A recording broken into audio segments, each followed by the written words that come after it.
And we are back with another Black Window Cream podcast. New episode every single Wednesday and Sunday. I'm your host, Ben Haggerty, a.k.a. Ben Real Verse World. Just got almost 2 million views on a video I posted on Twitter yesterday. That's kind of weird.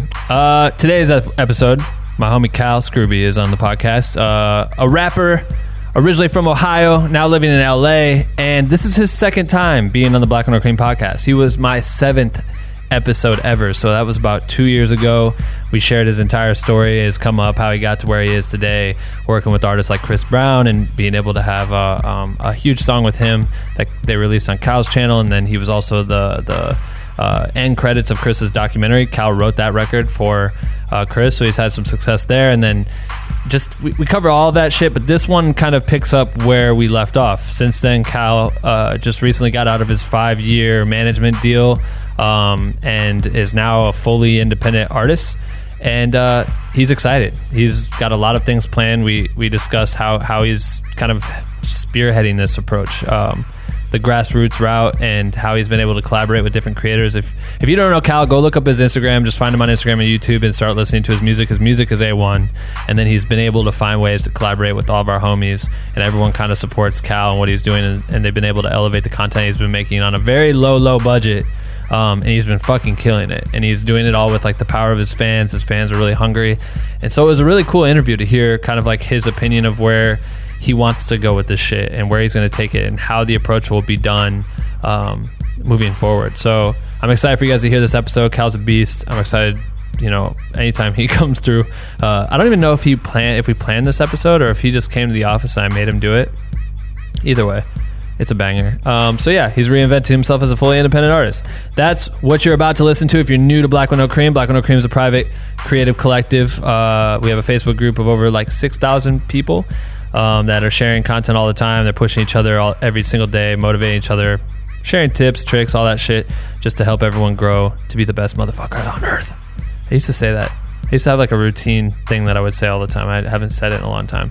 I want to make a video just for that part that plays, similar to how we did the morning roast intro video, because that shit's fire.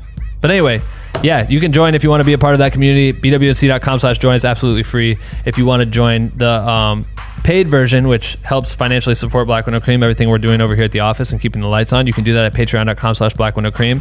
Tons of extra perks. We have a private Discord that's a little bit more intimate than the Facebook group. We have monthly live streams that we do. We do 2 every month. We do a bonus Morning Roast podcast episode every month. There's a how to charge a client guide. You get it if you sign up for the right tier. There's a ton of shit, so definitely check that out if you're interested. Patreon.com/Black Window Cream.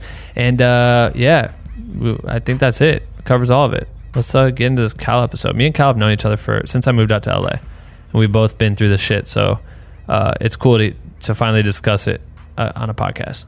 We'll get into that right motherfucking now.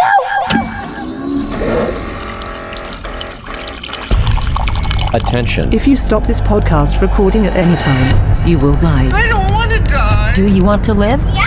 You have 24 hours to share this podcast with 5 people or you will die. I'm kidding, you won't die. You're just weak shit for not sharing. And the winner of the best motherfucking podcast goes to... Black with no cream. What do you think? It's so fucking dumb and so fucking Ben Haggerty. I knew you would say that. And we're back with another Black Window Cream podcast. New episode every single Wednesday and Sunday. I'm your host, Ben Haggerty, a.k.a. Ben Real Verse World. Today's special guest. I actually was going to tell myself that I wouldn't say special guest anymore because I heard a podcast earlier. Because I'm not special? Yeah, just because I feel like it. No, because you all are. Oh. You know what I mean? And I just heard some guy the other day. He's like, today is a very special guest, blah, blah, blah, blah, blah. And I'm like, well, that's kind of like misleading if you only have one special guest, but then you say it more and more. It's Cal true. Scruby's on the podcast today. Nice. You do all your own sound effects, don't you? Yeah, I haven't figured out how to do that audio thing. That's good. I got you on that. Thanks, man. Round 2 on the podcast. Cal was on the show, episode 8. Oh, that 9, early. 10, I didn't realize. 12? I was not, yeah. You were at least one of the first 15. Basically, I'm responsible for all the success of Black with No Cream. You are. That was my first most viewed video. Oh, no, really? Or audio. Was it really? I think I was only really focusing on audio back then. I don't know. Yeah. But yeah, it was. Regardless. You're my first famous friend. You're welcome. Cal and I go all the way back to when I first moved out here. Actually, before that, we share his entire story the come up story in that first podcast, and it was pretty interesting. I wish I should have listened to it before. I thought about that on the way over here. Fuck. Yeah. It would be cool to know what you were saying then and then what we talk about here, because I think times have changed. Yeah. His hair is much longer. It's way longer. He lives right outside my office on Hollywood in the trash can because his hair is that long. It's a great spot. It's really nice. low rent. Like for the area, it's pretty good. Yeah. Yeah. You got 2 cardboard rooms. That's dope. It's fantastic. But you just dropped a new project, Unsigned. Yes. 10 songs? 15. 15? Right. You bought it too, so I'm not gonna hold that against you. Thanks, man. You know. And they bang. Thank you. Congrats. Thank you. Proud of it. A lot of things have changed though since we talked. So if you're listening to this right now, definitely make sure to check out the first episode so you can learn his entire story, because we can dip into some of that shit, but like I don't want to go through it all again. Yeah. It's there, and it's a great interview. But you were managed by Riveting. I was. That's where I met you at when I was working on Chris's doc. But even before that, I met you. It was Don't Kill the Fun. Don't Kill the Fun with 7th Streeter and Chris Brown. Yep, you were shooting free BTS. You told me too. I remember when we met, you were like, "Oh, I rap too," and I was like, "Oh, I hope this kid never plays his fucking rap music for me." You know. And I was looking at Cal, and I was like, because I did my research, I was like, "Oh shit, Riveting has like this music division thing or whatever," and it looked fairly new. And I was like, Cal, and I started watching your videos. I'm like, Cal and I, like, he's doing shit that I like to do. I'm like, this shit is mad close to what I'm like, so that could be cool. What if I got tight and everyone saw my music, blah blah blah. And right away I was like, oh yeah, you were walking around. I was like, yeah, I'm gonna talk to him about my shit. And then we played Now, having been friends with you, we did the same J. Cole tour. Interesting. Time Flies tour. Maybe this is kind of like a parallel universe thing. It could be. Yeah. But I think, there's a lot of like Parallels, yeah. Yeah. So, did you listen to my song yet? I sent this shit to you. No, but I remember seeing it. I was like, wow, that's crazy. And then I shot behind the scenes for that video, and you were there, and you were just like walking around, meeting everyone, saying what's up, Chris, like mad chill. I'm just like, man, that's crazy. But that's like what I used to do, and that was like part of my job, but it wasn't really anything that was valuable. You know, like I was always like behind the scenes and going to these things and like shaking hands and kissing babies and stuff, and it was just never. That wasn't who I was. That was just like some Hollywood shit that I thought I was supposed to be doing. Right. Taking pictures of all the stuff I was doing and sharing that so that people thought that I was like doing cool shit. But I remember at the time, I think I saw what the big catch was for you, which I'm like, oh fuck, he's in the room. Yeah. And you're from Ohio, so being from Iowa, it's the same shit. Yeah. It was the same thing coming out here creating. Exactly. You got in the room, and but so your contract with Riveting just ended, and now you're completely like unsigned, independent. Yeah. And like technically, I guess when I was with Riveting, I was still independent.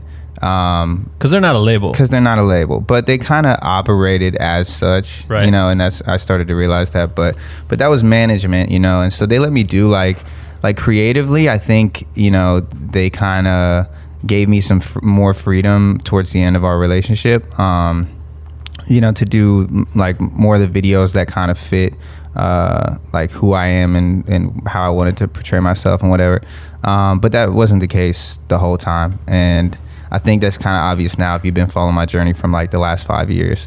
It's like my stuff now is a little bit more out there if you're kind of like new to my stuff. So there's that new song you just dropped today, or not today, sorry, the one with the statue shit. Yeah, Who Are You? Yeah. And you said something about sucking a dad's butt. No, about a dad sucking my butt. Oh, right. Yeah. What's the line? It's stopped at the gas station with a half tank, got my ass ate. It was great. Tell your dad thanks.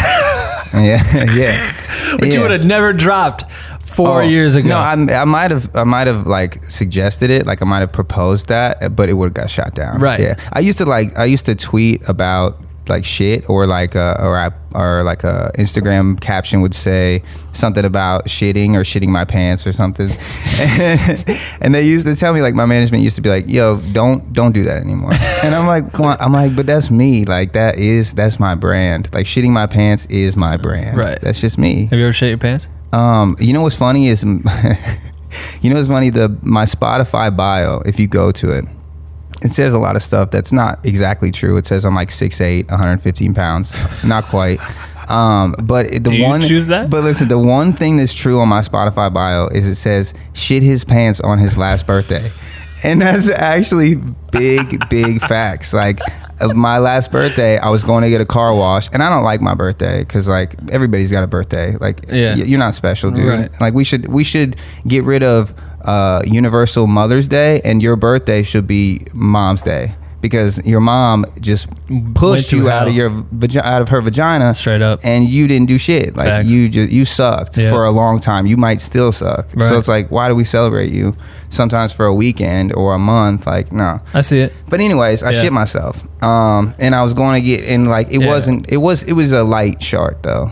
It wasn't like just all out. Like I got to turn around and go home. I was like, I can still hose the car down. Go into the car wash. And you.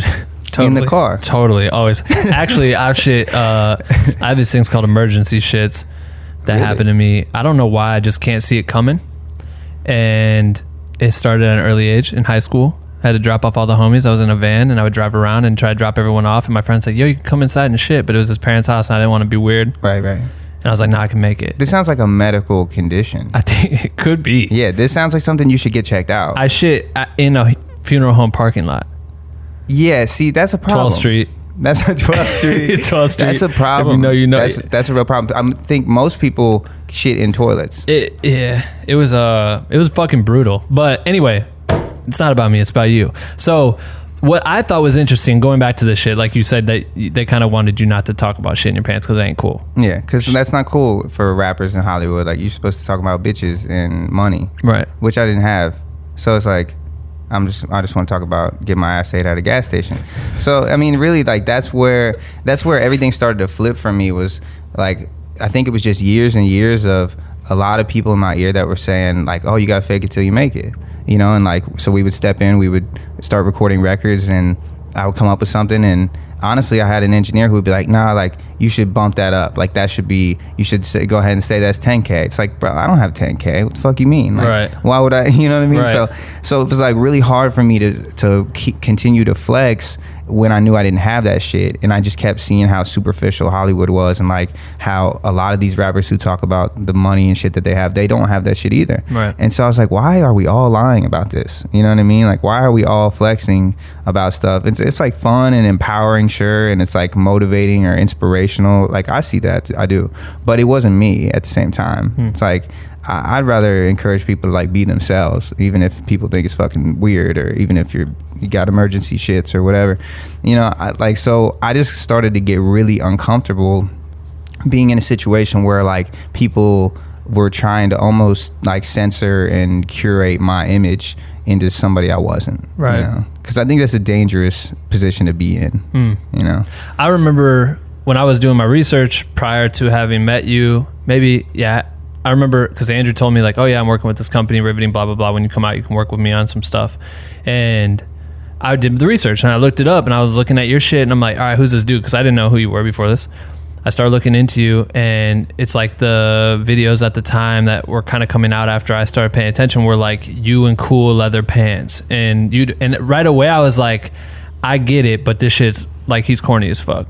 And that was what made me not want to like you. But then I met you, and I'm like, oh, you are you. Like, as soon as I met you, I'm like, oh, Cal's tight as fuck. Like, we met, remember we did the drone video on top, and then we did the whole self. But you were like, oh, put this Mortal Kombat or whatever song in the background. Yeah. And because it was conversations. It was like, you know, I appreciate people who are engaging. And like in Hollywood a lot, I think you've probably experienced it too. It's like, you'll be having a conversation with somebody at a bar or something, and you're trying to be engaging, like you're looking them in the eye and you're talking, and they'll look over your shoulder the whole time, like looking for like, oh, who's the next important person that I can talk to in the room. Damn, that's so true. And it's a shitty feeling. That's another reason, like, I think, you know, I stopped going out, and I stopped like going to bars and just drinking, because I would go drink, and like every time I drank I would just black out. Like I was just like blacking out, and I never knew why. Couldn't understand at the time like what was driving me to do that. I thought it was just kind of like what I did, you know. It's just like, oh yeah, I just drank and then I just black out and wake up the next morning and feel like an ass, but whatever, right? But yeah, I think a lot of that was just like I just hated everything that I was doing. I would go places and sit there and like just be like, wow, all these people suck. Yeah. And not that everybody fucking sucks in Hollywood. Like that's such a stereotype that, you know, I probably shouldn't like push that because that's not necessarily true. But like I felt like the places I was going and the people that I was around, it was just like if I couldn't do anything for them, then they didn't really want to talk to me. Right. You know, and it made me feel shittier, I think, than anything because I felt useless because I was like, oh, nobody really wants anything from me. Nobody needs anything from me. Felt useless. You know, it definitely seems to take a toll on someone, like when you have to try to show face or you're trying to show up to something that might not necessarily be you as the creator that you are. And obviously like I remember I started studying it. Once I met you, I'm like, well, what the fuck's going on? Like, what? This doesn't make sense. But then I'm realizing, oh, cool. You're being brought in by a production company that has access to shoot and create content for the biggest artists in the world. And they're taking their stance on it, like, oh, cool, this is kind of the lane you should travel down because these are the artists we work with. And I could see the ties. I'm like, all right, maybe if Cal looks like Tyga, Cal could be cool like Tyga. Yeah, it was some Justin Bieber shit. Shit. It was the same shit. Like, I could see the parallels of like why they would go down there. But it's like you had that one video that you put out while you lived in Ohio and reshot it when you moved to LA. Yeah. And then immediately I could see the parallels where you were cornball Cal having fun in Ohio to cool Cal Hollywood. Right. I think being corny on purpose is funny. I think agree. being corny on accident is whack. You know, I've always thought that self-deprecating humor is the best kind of humor. I mean, if I watch stand-up, I like when the comedian makes fun of himself or herself. Right. You know, like that to me is what works because, and then that kind of makes you invincible in a way because it's like then, you know, if you don't take yourself that serious when other people are going to shit on you. Like if you're an artist and you reach any level of success, people are gonna shit on you. Right. So like I'd rather just be better at shitting on myself than anybody else is, you know? So I know like nobody can make fun of me as good as I can make fun of myself. I just told everyone in the world that I shit myself on my last birthday. Me like, too. I win. Like, what are you gonna say to me? I don't have that many secrets, you know, that I can't tell you. I'm trying to find. There was someone posted on Reddit your last video, I think. Mm-hmm. Did Kavika? That was Kavika. Yeah, he posted it. I think I don't mean to expose him, but I think his Reddit name is Speedy Shrimp. I don't know why, but I like it. I like the word shrimp.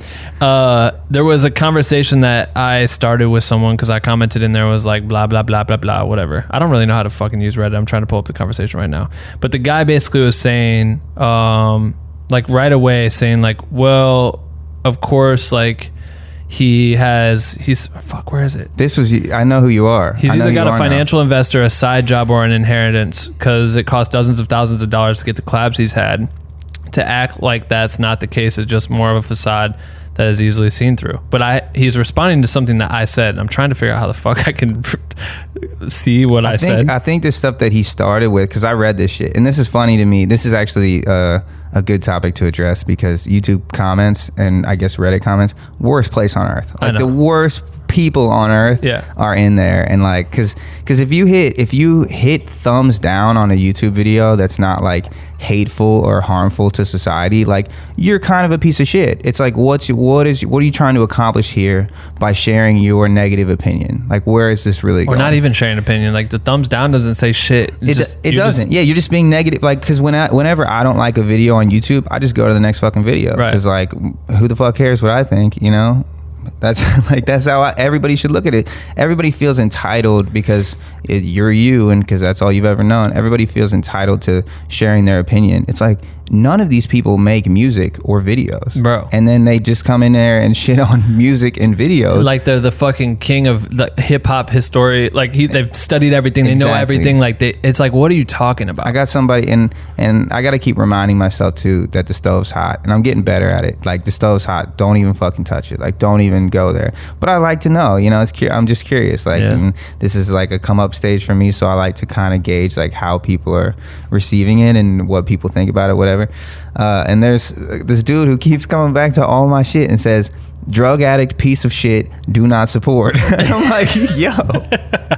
I'm like, first of all, drug addicts definitely need support. Right. Like, definitely need that's not a good reason. Yeah. Like maybe piece of shit. Like just say piece of shit, do not support. Right. You know, because like that's like redundant. It's like that drug addicts need support. You know. I made a Doritos contest commercial that I did once, and it got like the most views I ever had in my life at the time. When I was still in Iowa, I had like 300,000 views, and I was like, holy shit.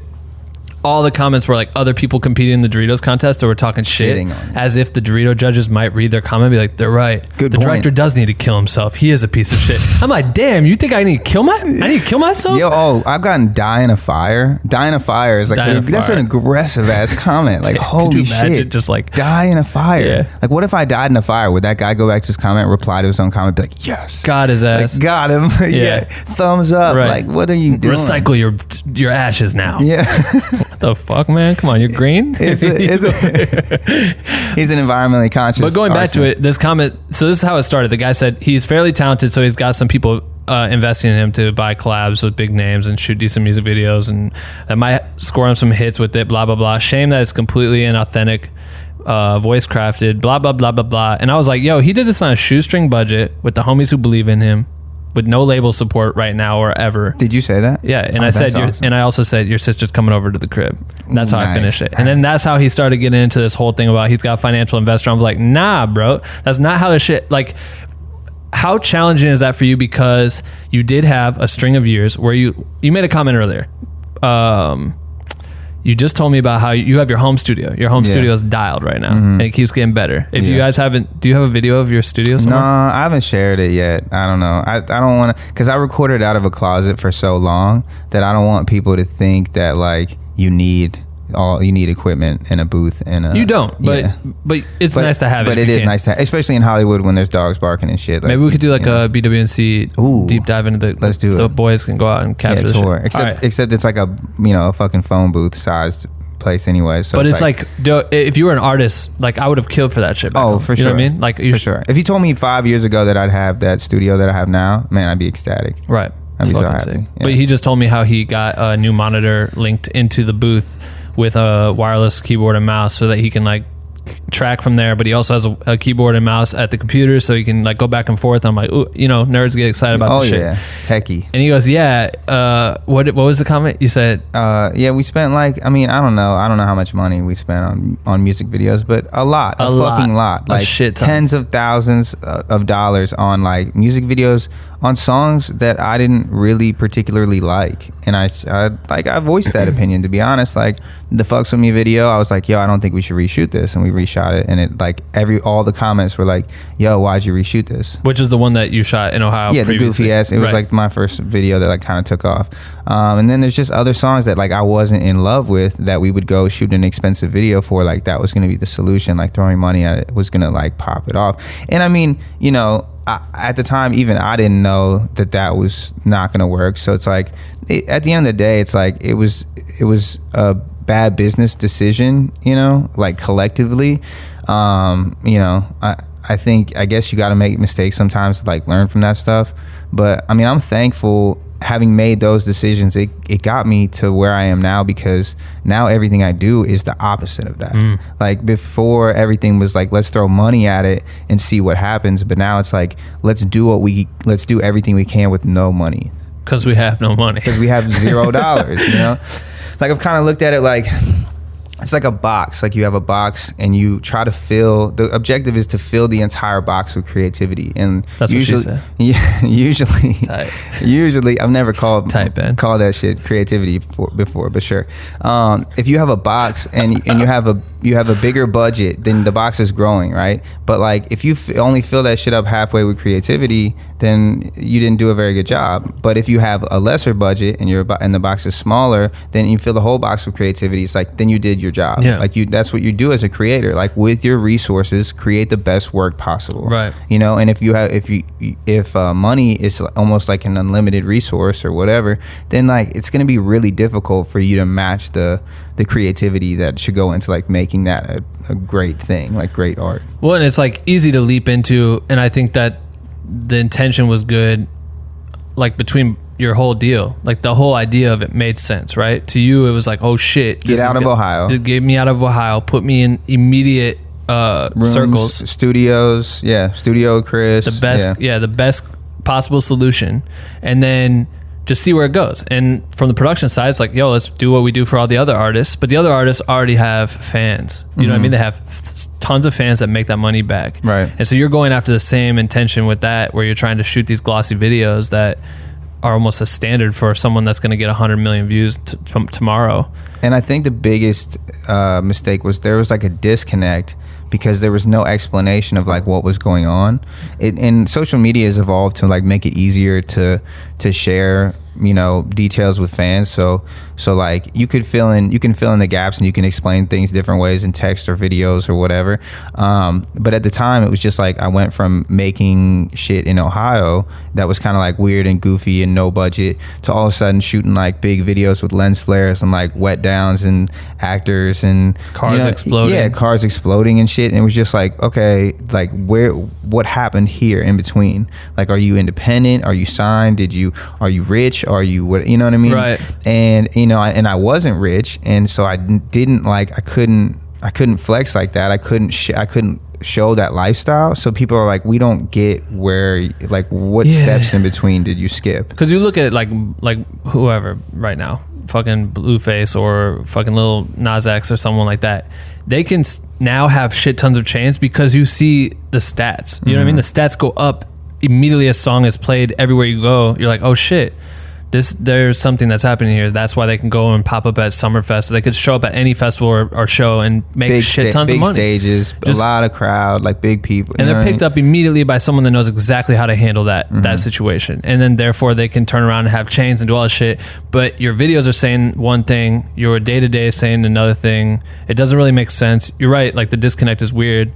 Do you find that now is challenging for these people to look, like if they look at the timeline of Cal, they're seeing this weird ride that you're on, and now you're back to like what you used to do, but still fire because you're working with, I wouldn't say better creators, but you know what I mean, from the time you started, it's pure you've now. grown as an artist. You know what I mean? You've grown and you've surrounded yourself with people that can really make fire shit on the fly. But like, is it hard now to like, or do you feel free? Like you feel kind of, I think they get it. I think my fans get it now because and I've never like, this is actually the first time I think that I've sat down and actually talked about it in more than like, you know, what, 280 characters or whatever the fuck Twitter is. Right. But I think they understand, like, you know, for a couple years I was making music that I liked, but like I didn't love it and I couldn't stand behind it, and I didn't know enough about creating music to even like know if I liked it, like to even know what I was doing. I would kind of just do my best. I would write the best thing I could write, record it the best way I could record it, and then I didn't know how to tell a mixing engineer what I wanted, how I wanted to sound differently. So I didn't have a lot of control over my sound. So then I put it out, and like I think people kind of sense that energy. I'm like, yo, cool, I put this out, but I wasn't that proud of it. Like I didn't feel like it was something I like did everything I could possibly do on. But that kind of drove me into like a depression, really. And I think then I released in October of last year, I released this song called My Anxiety, and it just is a deep dive into like how I felt on a daily basis. And I think people noticed that like me not being myself for an extended period of time just drove me down into this depression. Right. And then once I said that and like other people connected with it, because like when I released it, I was almost embarrassed because I was like, this is super personal, and I don't think anybody's really gonna like understand where I'm coming from. My own brother was like, oh, that thing you said about like wanting to die but not being the person to do it, to kill yourself, like he's like, I feel like that all the time. And I'm like, dude, I'm really fucking close with my brother, and I've never heard him say that. Right. So like it helped me connect with fans on another level, and it kind of helped me like reset my image. And I was like, yo, I can be like imperfect. I don't have to be this like star. You know, I want it, like, sure, I want to be like at this star status, but like I'm a normal ass person. I'll never be able to see myself as like an important fucking, you know, pop culture figure. Right. Like, you know, like, and if that happens, like if I continue to grow and gain influence, then that's great. But like, I'll never be able to look at my status and think I'm like, gotta play into the character. Yeah. Because I don't want to ever have to turn that shit on and off. That's the worst. And it's weird to watch. As soon as it's you uncomfortable. You get into it and you see people play the part, My favorite is to watch DJ Khaled. That motherfucker's on 100% of the time, and it is a perfect. I call it a chandelier. I call it a chandelier, dog. And he's for real, Yeah. like, and it stays in character all the time. It's amazing though. It's amazing to see. It was, but you see people not. He's a perfect person at being on, but you see other people that go on and don't need to be on, but they have to be on, and it's like they feel like they have to be on, or when you walk in somewhere, you feel like you have to play a part or look something. You can't go out, like you could be in a jogger or whatever, but you just said, ain't shit changed with the chain and the watch. Exactly. And if you don't wear a chain and a watch that are fire out to fucking wherever, then are you a fucking dweeb? Yeah. Are you phony as fuck? Like, and so I've had to embrace that lately. Like I had a meeting like 2 weeks ago that I considered to be like pretty high profile and important. And do tell. And he was, well, I'm not gonna name drop, but he was leaving Capitol Records, and he was like, "Yo, where do you live at?" And I was like, "Yo, like this area." I guess I shouldn't tell everyone. And he was like, "Okay, bet. Like, I'll let you know when I'm in that area." And then he hit me up and he goes, "Yo, I'm at Yum Yum Donuts. Where you want to meet at?" And I was like, Yum Yum Donuts. I'm like, fuck yeah, like that's fire. So, and Yum Yum Donuts, for people who don't know, is like, you know, it's a donut chain, but it's not like it's not an expensive donut. Yeah, I've never even had it. I want to go so bad. It's actually really good, but it's like, you know, it's like the McDonald's kind of donut chain. Like it's just like whatever. So I showed up and I'm wearing like workout clothes and shit because I kind of realized like I need to stop trying to sell myself. Like when I'm going places, like I need to stop trying to dress apart. Like even when I go out now, it's like, dude, I'm not really trying to like impress anybody, you know? Like I don't, that shit feels weird to me. Like it just does. Like when I shoot music videos now, it's like if I'm not playing a character, like sometimes I, you know, I'll be like a girl or something. Like I'll have like big fake boobs and shit, or a wig, or I'll play that flamboyant art director or whatever. Right. But if I'm not playing a character, it's like a lot of times it'll just be like I call Adam or I call Kavika and I'm like, "Hey, do you want to shoot a video?" And they're like, "Yeah." And then they pull up and I don't shower, I don't change, I don't, you know what I mean? It's just like, this is what I'm wearing, like let's go shoot, you know? I said earlier that like I announced that we were doing this podcast or whatever, and one of the dudes said that he's been like really paying attention to you lately, and he's like, he shoots so many videos, he's like enjoying his stuff. In a world of shit, his style is refreshing. One of my favorite dudes to watch right now, I swear he drops a video like every 2 or 3 weeks, and it's crazy because the output of content has been so high, and I feel like the strategy is really smart. Yeah, it's the Russ model. We call it the Russ model. Does he drop videos like that? No. So but we call it the Russ model because my whole goal this year, and it's still kind of my goal, but it's not like a hard goal. Like I'm not gonna say this, I failed if I don't do this, but my goal is to drop 50 songs this year, and I think I've dropped like 20 or so, and I have more. You know, I have a lot. I'm just trying to figure out like exactly how I want to present it, and I'm doing all these videos, and that kind of takes a lot. 50 songs with the video. Not necessarily 50 videos, right? But all the video output came from when I dropped the album. Like I complained for years that people were sleeping on me, and I still kind of like I do feel like people are sleeping on me, whatever. But because people like to follow what they think is cool, you know. So like I appreciate my fans because I feel like my fans like me before it's cool to like me, before there's like a, you know, cosign and whatever. But no, the video output came from, you know, I dropped the album. And I was like, yo, I don't want, like, there's songs on there that the numbers weren't like really doing anything. And I noticed when I would drop a video with the song, it would like boost the numbers a little bit. And I was like, yo, I'm letting people sleep on me. Like that's the real problem, is like I'm the problem. I always thought that it was other people like ignoring my shit, but no, the internet's just full of shit. It's full of content. So if I don't shove my content in other people's faces, they're not going to see it. Right. Like they're not going to wake up. But it's like if I make a video for every fucking song and I put it out there and it doesn't pop, then like at least I know. Yeah. At least I know that like that's not what they want or whatever, you know? So that's how it really started. Like we shot a couple of videos, they did pretty well, and then I started connecting with more of my video friends and we just enjoyed doing it. So we've made a full video, I think, for 11 of the 15 songs on the project. Because some of the songs you would do like snippets of it, like we do like little 1 minute like Instagram clips. But it's cool to me because it's smart the way you would make one Like, you don't have to make it 3 minutes. Honestly, the fucking the one with the statue, what's it called? Who are you? Who are you? I realized I hadn't watched it yet. I was obviously, I'm like vacation and shit back home, and I didn't care about the internet, but I remember seeing, I mean, Kavika had been sending me samples, so I've already seen like snippets of it, and then you posted on Instagram, so I see it, and I almost got used to that being the model, that there wasn't more. You know what I mean? Like, sometimes I'd be like, oh, I saw a minute, like this must be what the 3 minutes is. Yeah. Which is interesting also, because then it like, why didn't I click through? That's a difficult balance too for artists to get into. Like, I actually talked to Kavika about this when we were dropping the other day. I'm like, yo, do we want to like tease people with the intro and make them go watch the full video, or do we want to entice the people with the rap? Because like a lot of people follow my Instagram, they just want me to rap, right? Because I filmed a video of me rapping some shit over a Drake and Chris Brown beat the other day, and it went fucking crazy. Like, the numbers do 3 times better than than when we take 48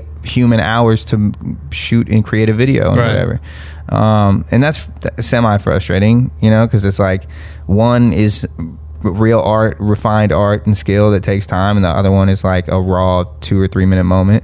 And it's what the people want, but it is what it is. But you never know if that leads to new fans. True, and it does. But I think that's what's frustrating. It's like I want the art part to be the part that's appreciated more than just the rap. And anybody can rap, bro. Right. Anybody can rap. Can you record your song? Can you make your song sound good? Can you make a video that fits the song and is interesting and looks good and fits your image? And there's a lot of like different components that go into it.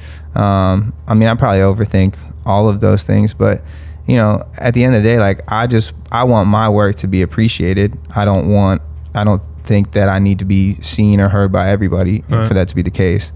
But yeah, I called Kavika and I'm like, yo, how should we present this? Like, do we give him everything up front, or do we just give him a snippet? And so like, that's a weird, because we live in this weird internet culture that's like, if they don't like what you show them in 15 seconds, or it's not that interesting to them, then they dismiss it. Right. Like, fuck that. It's and now it's like you're used to the potential of there being what's this fucking shit called, IGTV. So it's like you almost are watching something and know that you could click and see the whole thing right then and there. You know what I mean? Yeah. But it also sets you up to be able to say like, all right, cool. I like that song. That song was cool when I saw it for a minute, and then like 3 weeks later at a party or whatever, you want to play a record and you just like hop on YouTube and you find there's 3 minutes of it and you start playing, you didn't even realize. Well, no one wants to leave the app, No one wants to change apps to keep doing what they're doing. They want to be on, Instagram, stay on Instagram, what you should do? Centralized attention. You should start posting the entire video on Instagram, like on IGTV, and then at the very end have it be like you for like 15 seconds, like, hey guys, this is Cal, thanks for listening to my new song. If you want to hear any other songs, please go to my YouTube and give it a spin there so I can get the views up. I've honestly thought about doing that. But why like, not? Or do 45 seconds and then 15 seconds of you just telling people, like, in a really, really corny way too, like with a fire playing, but like on a screen, like you have like a TV screen and there's a fire, there's a fire burning. Like you fucking take your remote and you shut the TV off, which is finishing that 45 seconds of the video, and like you're watching, you admiring it, and you turn to the camera like, hey guys, thanks for watching that. And I'm also naked. Yeah. Like there you go. Like this is how I come up with my ideas. Like, just call Ben. Yeah, and we just rip. We just rip. He has a really good idea. But it really is. It really is. That's what's funny is like Kavika, when we shot the Who Are You video, go watch the Who Are You video, because it's like, it's good. And Kavika did amazing things with it. And I hope he gets more out of it than even I do, because we shot that in a blank art studio, like just white walls, bright lights, whatever. It fucking looks so real. And then we literally come back here to Black with No Cream office studios and shoot in front of that little green screen, and he just makes magic with it, like magic. And I never even imagined, like when I told him the idea, I'm like, yeah, I want to be the art, I want to be the statue, I want to be this guy. Yeah, cool, like let's do that. So we'll shoot those. And I just thought that the art was going to be like colored backdrops or whatever, and instead he made it into actual art pieces, like real fucking art. It's fucking creepy. Yeah, Kavika's a beast. If you don't know Kavika, he has also been on the podcast. Check it out. But we just figured that shit out always. It's like brainwash, same thing. I literally grab the closet, like I hug all the clothes in the closet, and then I lug them and throw them in the car, and then I take them out, and then I just put on all these women's clothes until I figure out what the fuck I want to wear for this. And it's just like, it's really like a childish, but it's fun. Like, it is fun. We made creating fun again, because for 4 or 5 years when I was working with my previous team, it was all like, it was business. When we met, it was like, you want to make $10 million? I want to make $10 million. Let's make $10 million. Let's make music that makes $10 million. Yeah, right. And then it slowly became like, the goals just slowly changed until, you know, October of last year, when I went into the office and I was like, you know, we just have different goals. We have different visions now, because you want to make $10 million and I want to wake up every day and not want to kill myself. You know, and it was like, damn. that was for real. Like, that was exactly how, I think I said that verbatim. Like, I think I said that word for word in the office. It was like, it's not about, I've been broke for so long that it's not about money for me anymore. Like, I can't even focus on the money. Like, I don't care about the money, because I don't even care about myself. Like, I don't even care about my life. Yeah, or your future, whatever. Yeah. It's just stagnant as fuck. Exactly. So it was literally like a hard reset. I think that's why I got back to, you know, trying to have fun with it again and learning again. So what was that transition from, like, finally getting that off your chest, or announcing, or coming to the conclusion that this is not working for you, you need to bounce out? Because I kind of noticed that. Obviously, I rode along in shotgun with you the whole time and saw all the shit, heard the frustrations. I saw it all. So it's like, it wasn't like, as much as it was a hard reset, it wasn't like it was like quitting cold turkey kind of thing, where, you know, you have cold sweats and like you struggle. I still overthink everything, and the hardest part for me was, like, I learned how to track and mix all my own songs, because I didn't have enough money to go have somebody else do it. I had my guy Neek, who was tracking or mixing songs for me for like $150 or something, which is a fucking steal. Right. Like, and he's like awesome, top notch. He mixes for like Skies and Landing Cube and a bunch of guys. Like, he's good. But I couldn't even afford that, because I'm like, yo, if I do a 10-song album, that's $1,500. Right. And I don't have $1,500, so I don't know what the fuck I'm gonna do. And like, I don't have an investor. I don't have whatever. So I had to start to learn how to do that myself. My roommate had some of that equipment, and I just dove in, like 10, 12, 14 hours a day, 16 hours sometimes, 18 hours, like, no lie, tweaking reverb plugins, right? Like, just obsession, and just overthinking every single thing about my voice, everything I was doing, and I just started to get better and better and better. And I'd ask Neek for advice. I'd ask my roommate Mark for advice. And eventually I just kind of figured out, I kind of had an idea of what the fuck I was doing. And then that was liberating, and that was like true independence for me. So to go from like, I don't even really want to be alive, to like, oh, I finally found something that like makes me happy and makes me like feel valued even without outside validation. It was like, I fucking found the key to my life. Right. You know? That's really interesting.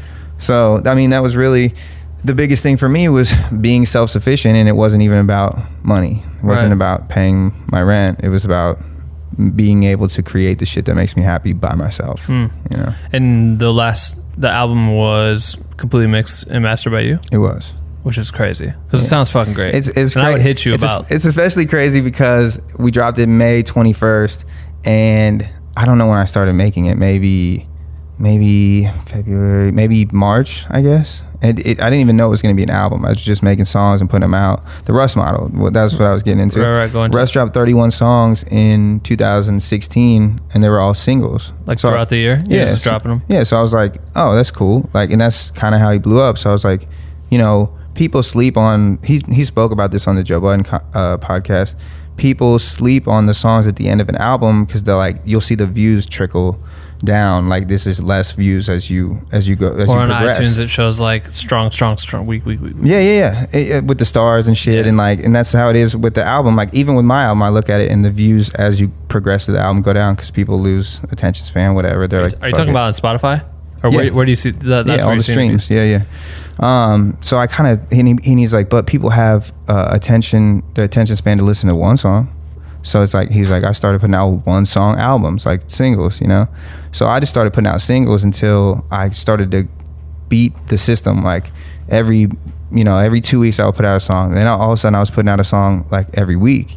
And then I was like, yo, now I'm creating at a pace that's even faster than dropping 1 song a week. So now I have a project. Right. I was like, fuck it, I'm dropping a project, you know?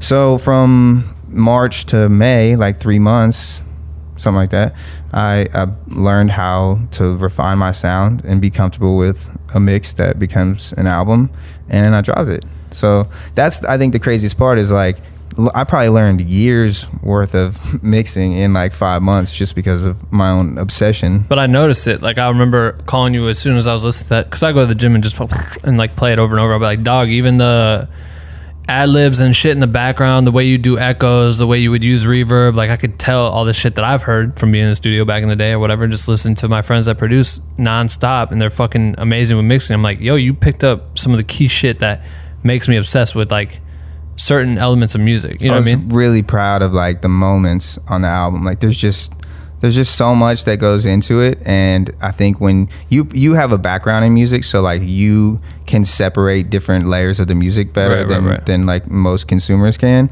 But usually you can't explain, like a normal consumer can't explain why they like a song. It's not something that they hear. It's not part of the song that they hear, like the mix that they hear. They feel that shit. Right. Like they might not know that you put 3 background vocals on something. They might not know that there's a layer there, but they feel it. It's like the vocal's thicker and there's more presence, and they feel it, but they can't hear that. Right. They don't know that these are all different vocals in each ear and whatever.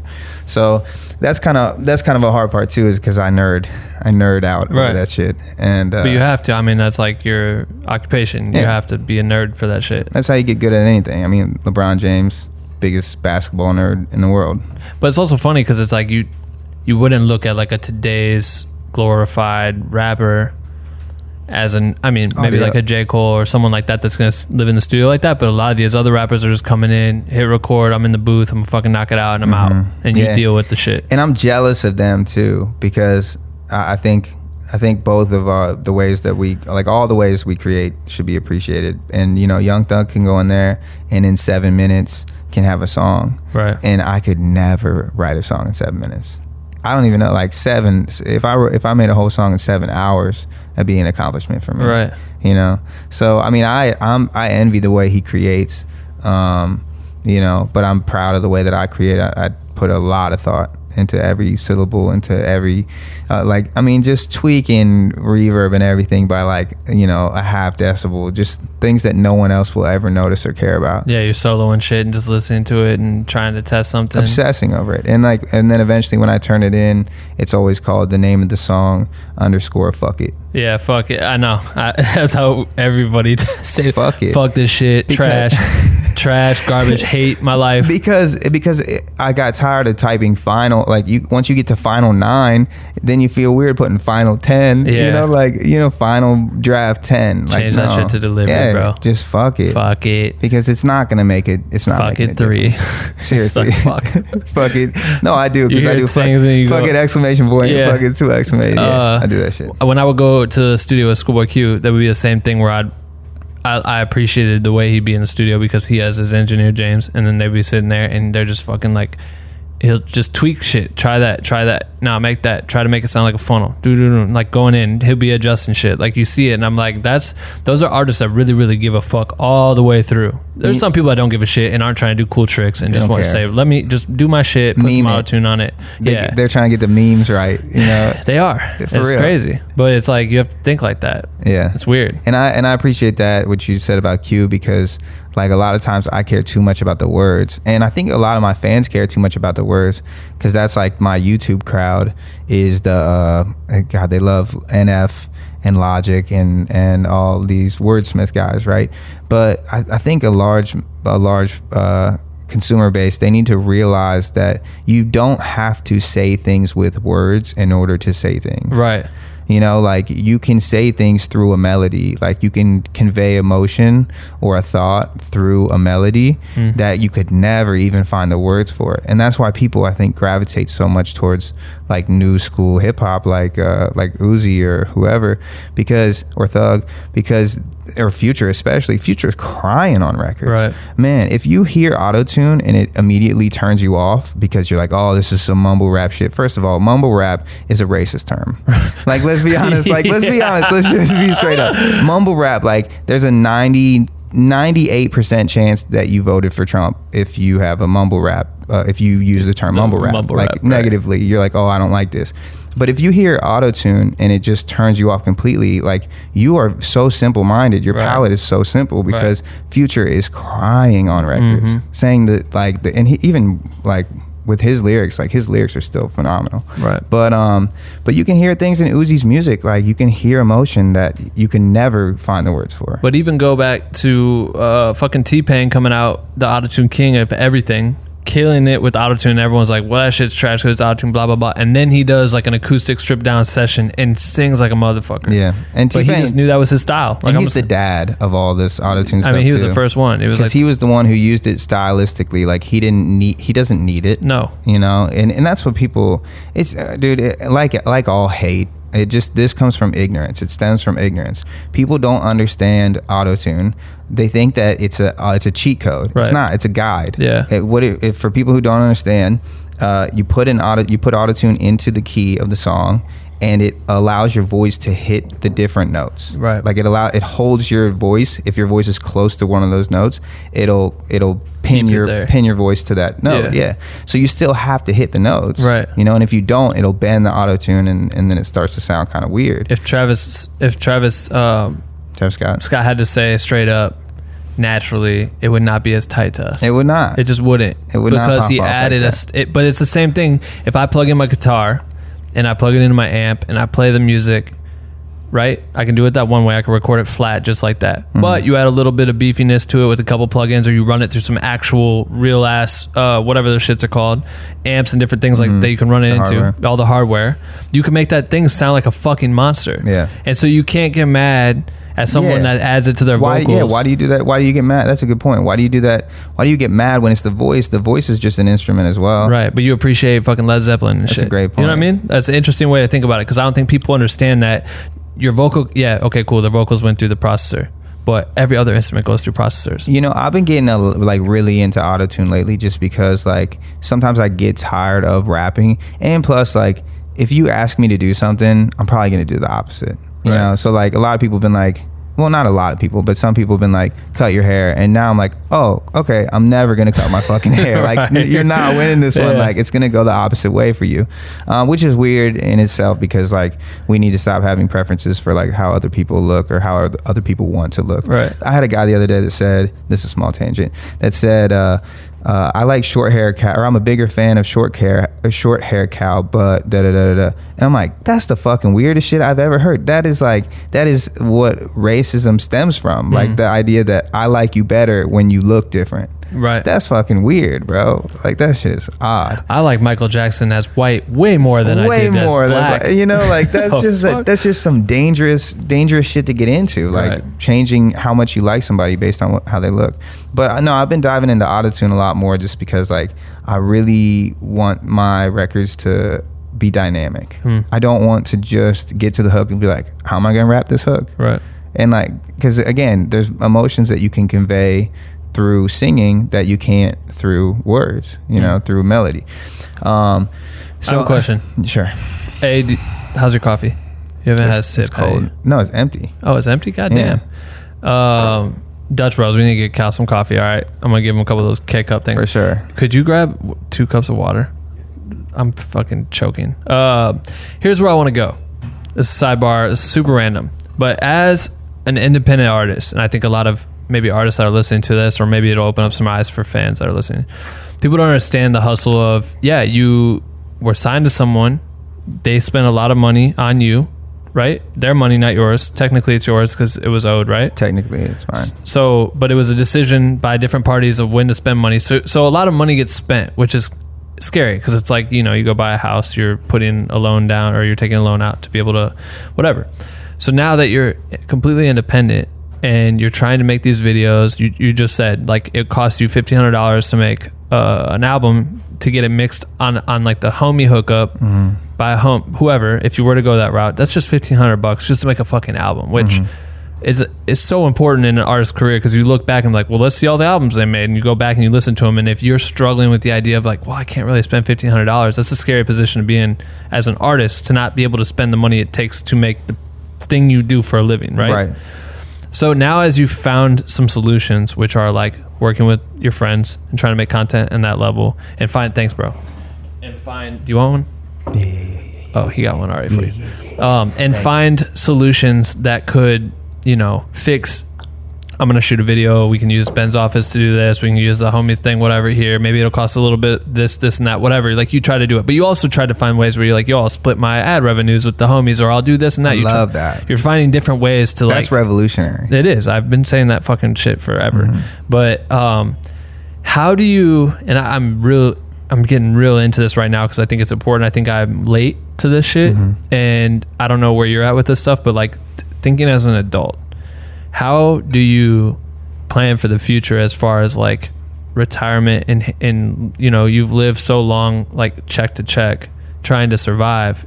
What are your plans to like build this up in a way where you can start building your foundation for the future? Like right now, I've been listening to this motherfucking guy, Dave Ramsey. Me and Dave talk about it on the podcast all the time.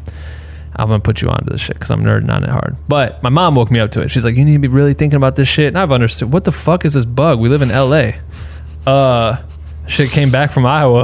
In my I paid $1,500 for rent. $1,500. So there's no fucking bugs. God damn it. But she put me onto this shit, and she's like, yo, definitely, like, you need to be thinking like this way, moving your money this way, doing all this shit. And I'm like, wow, this is fucking genius. And I started listening to this dude, and he talks about investing in your future, like all this shit, like how to put money into your retirement funds, Roth IRAs, investments, all this shit. Have you started that stage yet? I'm getting into it, but I'm still for my age, I guess I'm late. I'm also late. Yeah, I'm winging it because I'm like I should probably get better health insurance now, you know.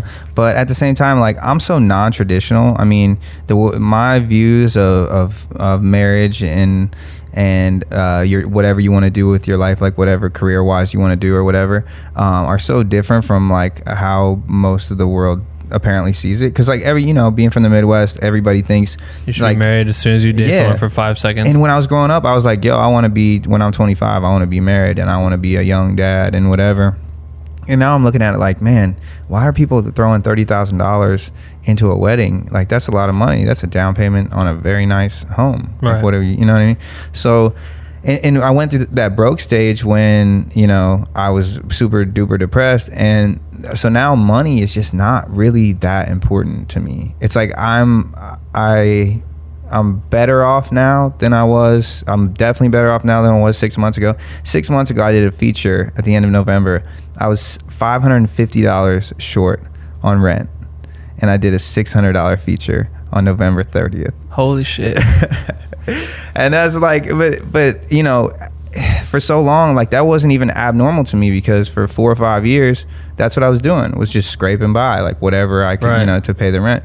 And now it's like, I don't have to worry, you know, about immediate bills and stuff, but that's the planning for the future shit doesn't matter to me as much. I don't even, like, I could have had my merch out. You know, like, right, I could have had that, whatever. I can tap into all these revenue streams, but like, I just want to make music. Right. And it's been killing me, like, honestly, going, and I think like some of my really close fans know this, because I have like this fan group where we like interact and stuff.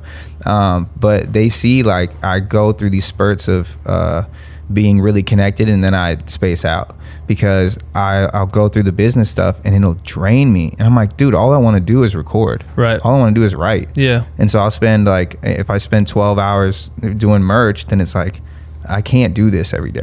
And I don't really have a team in place. Like, I have my guys back home, Tyler, he's kind of like fills a management role, tour management kind of stuff. Chase does graphics, you know, and then I have Corbett making beats, Tron making beats. Like, I just work with my friends, but it's all handshake shit, and it's like, right. It's just kind of, we call each other whenever we need something, right. But it's not like streamlined. Let's do this to make money now. Right. So I don't really think about sup IRA. Right.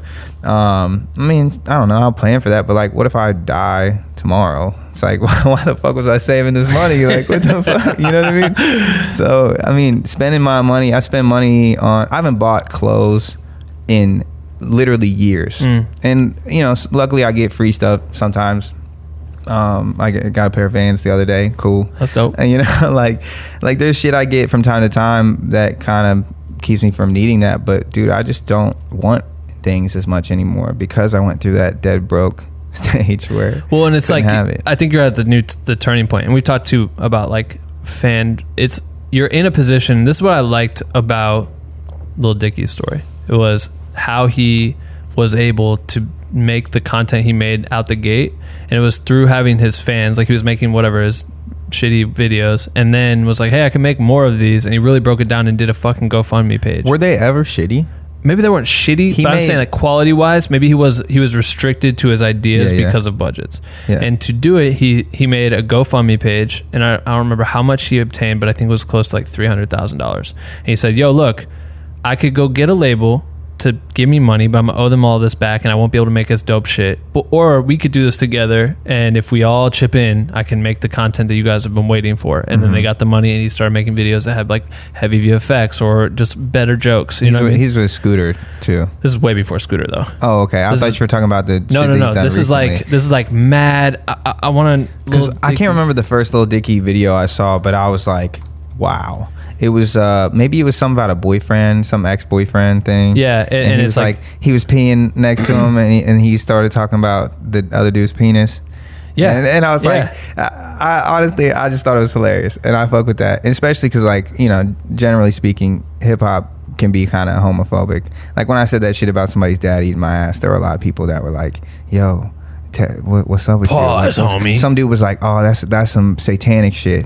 And I'm like, we get it, bro. Like, you're homophobic. Yeah. Like, what the fuck? Like, we get it. It says that he made this GoFundMe page or Kickstarter page, and at the time it said pledge. His goal was $70,000, and he kind of broke down exactly what that would go towards, and he raised $113,000. So I was off, but at the time, you know, first he was like Philly or wherever he's from. He made $70,000 would go a long way, and he was able to obtain $100,000 to make several things, to like do touring, to like go places, to play shows, to do all this shit. And recording. But that comes from 2,800 fans. You know what I mean? 2,800 fans helped him get the money. But I think you're in a position that's unique like that, and maybe should have been operating like that from the jump as you built your fan base. You've always had like your niche group of fans that are diehard supporters, right? They're always getting the music. They're always on top of it. They'll get the merch, whatever.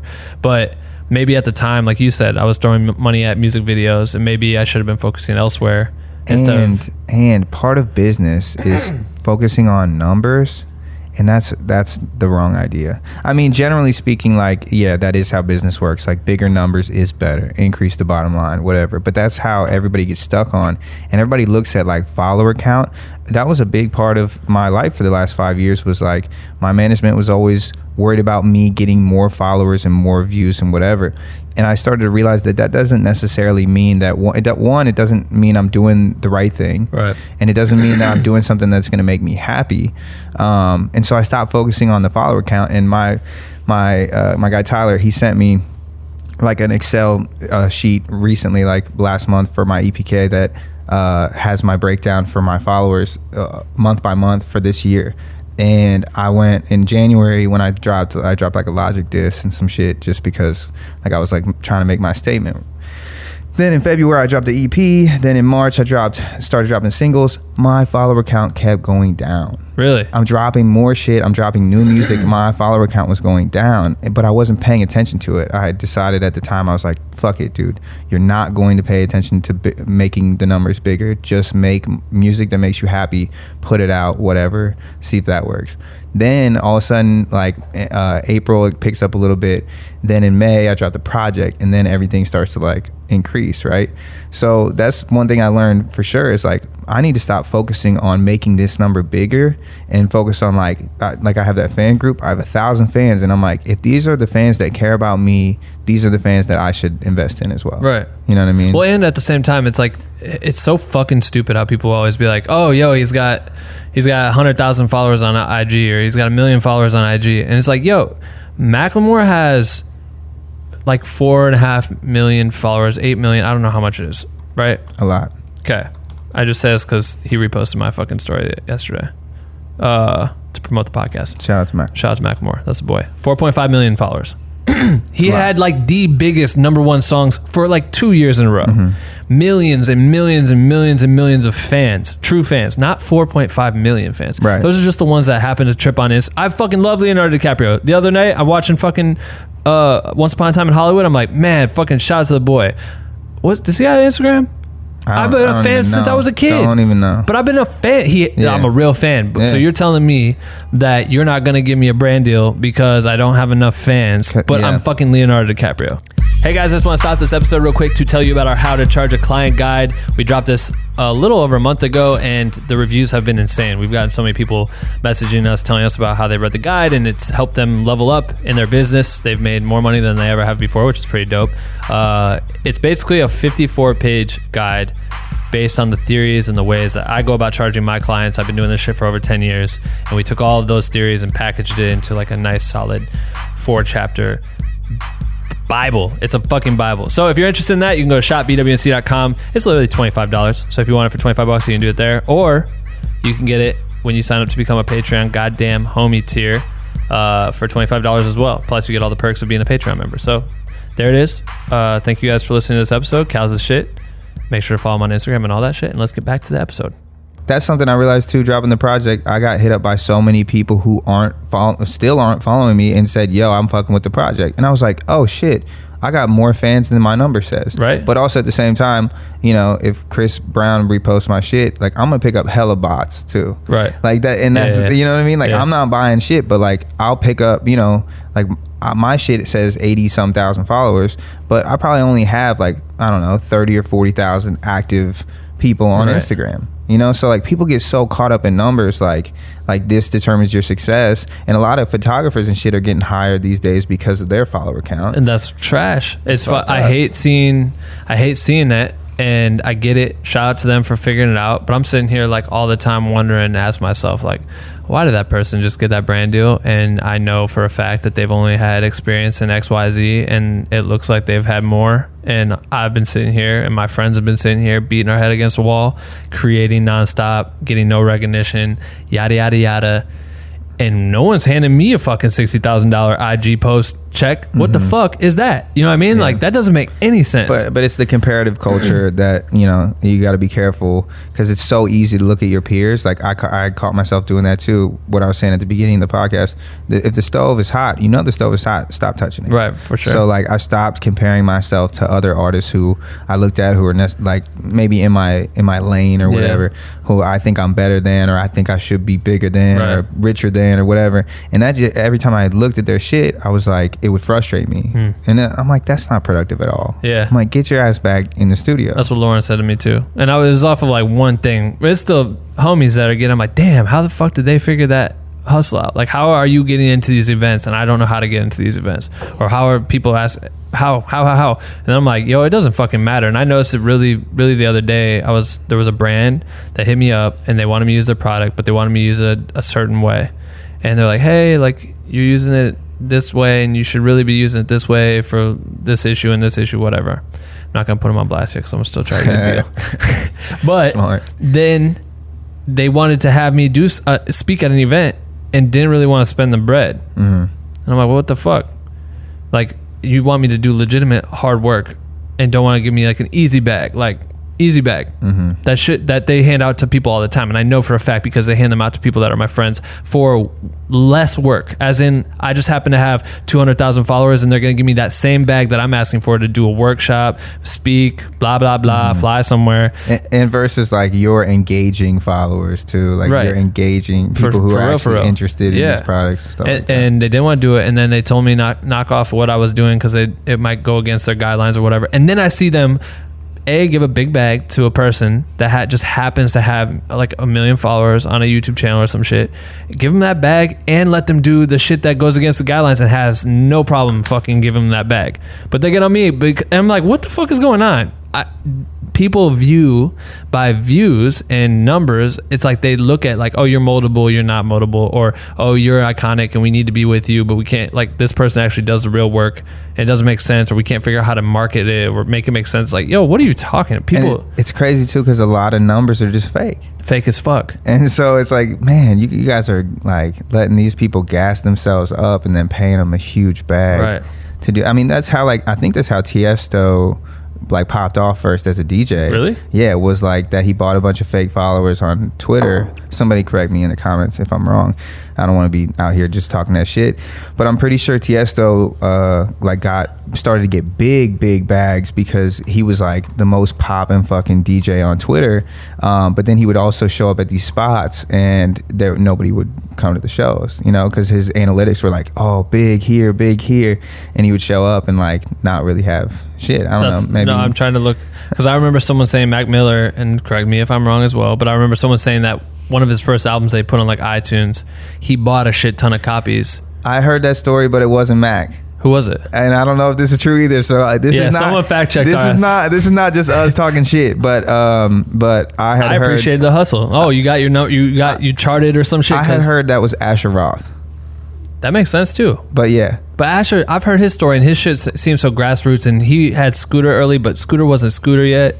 So it's like you'd have to have like legitimate investment to be able to be like, oh, I'm gonna go spend $50,000 or something. Because iTunes takes 30%, so it's like you're losing 30% on everyone. Yeah. It's not like you're just taking like if you spend $10 on my album, I don't get $10. Right. You know what I mean? Yeah. So that's a lot of money. But it's interesting. I mean, it's a hustle.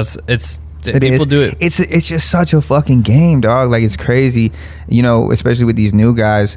I was talking to my friend who's like in the industry. I'm like really weird about people in the industry now too, which is not necessarily fair, but it's like I just got out of a bad breakup. Right. And it's like I don't really want to start dating right now. I don't really trust girls. Yeah. You know, so right. Or dads. Yeah, or dads. Yeah. But no, I was talking to my friend in the industry, and he was talking about how he manages an artist, and you know, the way that they get his shit out there is they put a bag together and they go to this meme account this meme account owns other meme accounts, and so it's like, okay, so for this week I can post your shit. So the idea is to get your name, your brand, your image, whatever, in front of as many people as possible while your music or your song or whatever is popping. Right. While your video is popping. Yeah. So like hypothetically with that Who Are You video that we just dropped, that's kind of weird and eye-catching, we would pay a meme account to like put that video on a bunch of shit and just be like, hot or not, this new shit, right. Like whatever, kind of like some shade room type Fuck shit. Jerry, all that shit. Yeah, that's all those accounts do. That's the whole point. I remember, that's like super common right now, which is crazy. Dave's homie, he has an account like that. It's like a comedy account or whatever, and they do that shit all day. And now they're starting to do it with like, yo, let's tease the idea of music and start promoting music on our channels and do it and just get paid by labels to fucking promote records. You guys fucking did that shit. I remember hearing about that shit with the big titty ass looking chick, and it was like, I remember someone saying like, oh yeah, we just gave her $800 or whatever to post one of Cal's. Oh, you mean with Riveting? Yeah. Someone said like, we just gave her like $800 to post it, and I remember watching it and I was like, fuck, they got robbed because she wasn't even like almost naked, which is what everyone likes her channel for, is her being naked, and she was wearing like clothes rocking out to your record. I'm like, she was wearing clothes. You probably had to pay $1,000 to get her to take her clothes. A little more. But that's the shit. Like, I think people think that solves their problems, but it's like, yo, if I'm following an account and it's just a naked girl account or a girl that just is pretty much naked all the time, I'm not that type of shit. No. If that's what I was telling Sarah this the other day. I'm like, just because people follow doesn't mean they're a fan. No, because we were just talking about that too. No. You have more fans than your followers sometimes. Like some people who don't follow you, they're fans. For facts. But like if you post a lot of butt pics, I'm just choosing butt pics. I'm not It's trying to be easy. sexist just because it's the easy one. It's easy. If you post, I mean, you can post dick pics too. I don't know, like I have whatever. a homie that posts ab pics. There you go. He's a there you ripped go. dude. But it's like people don't like how many swimsuits can you sell? That's the real question, because it's like people will like your butt pics because they like butts or they like abs. Well, and But it's like you may, in those cases, it's interesting because you may have a ton of followers because you're a hot chick or guy, whatever, hot dad, and you may post dope ass pictures of you being a hot dad by the pool every day. So when you start wearing swimsuits, are there other hot dads that follow you? Probably. Are there a bunch of horny moms that are following you? For sure. Are the horny moms buying men's swim trunks? Probably not. So if they post a Cal Scruby video tomorrow that doesn't promote anything about being a hot dad or poolside chilling, probably ain't gonna get any click-through rate. You're not gonna get new followers. You're not gonna get whatever. But you got 50 million views on one video and it's cool, blah blah blah blah blah. But it's like, it's all statistics, and you're right. Like, I think it's fucking crazy to be so obsessed with it. We have to be in a weird way, but we also don't have to be. It's a career now. I understand what being an influencer means. I hate the term when you call yourself that. Everyone does. I think you're lame if you call yourself an influencer, because you're basically saying you're a digital shepherd. It's like going to school and being like, I'm a popular kid. Right. It's like, man, that's so whack. Yeah. Like, I can't believe you just said that. Right. Like, yeah, like really, because you're a digital shepherd. You're like trying to herd the sheep people who look to you to see what's cool. Right. Right. Yeah. So that's like who you think you are. I'm like, I don't really want to. I'm not gonna call myself that. The sick part about it is like, the other day, so I got verified. Oh, I saw that. Both Both accounts. Black with No Cream and Ben Rover's World is lit. You guys don't even understand. For those of you who aren't trying to do this, that's really fucking hard to do. It is hard to do. I really was like, but my main reason for wanting to get verified wasn't so I could just be fucking flexing all the time. It's literally so I could show up and when you DM me amongst 100 other DMs, Pops and I'm up. sitting here scrolling through just trying to like, where are my friends real quick so I can chat with them. Because I'm an idiot and I didn't realize that you can put them in the general or the other one, and I just like everyone's in one. That's new. Yeah. But anyway, it sticks out like a sore thumb. So when I think like, oh, cool, maybe I could get Jonah Hill to hop on the podcast.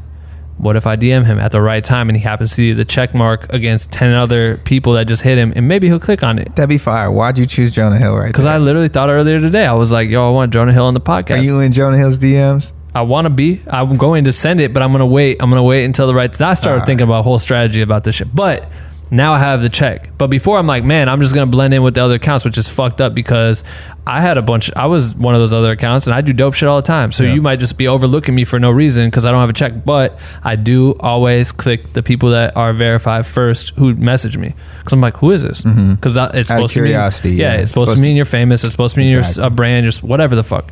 And, but I have it, and it was funny because Lauren like told her fucking family, and she's like, Ben got verified, and Lauren's little sister's 12. She's like a fucking YouTube culture kid, she watches YouTube all day. She's on TikTok and all that shit, and she's like, oh, are you serious? Tell him to get me verified.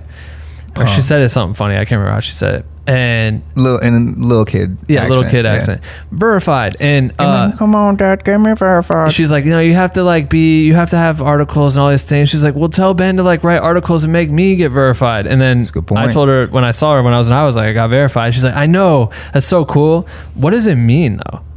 I'm like, you think it's cool and you don't even know why? But you're like, that's a great question. Yeah, I know. Like, It means nothing. It means I'm just the same as you. But they literally starve for that shit. Like, if she was verified in grade school right now, her life would be lit as fuck. Because I see who she follows, and she pays attention to these other little kids that are on TikTok and all that shit, who are the hot boys that fucking have the cool friends with the cool hair, the bandanas, and they're fucking always dancing to rap songs and doing fucking every rap dance that rappers don't do. I don't want to judge those kids, but they're I don't either. I want one of them on the podcast too, because now I'm looking at like, what would it be like to be fucking living with 3 million followers when you're 16? I can't even imagine that right now at 31.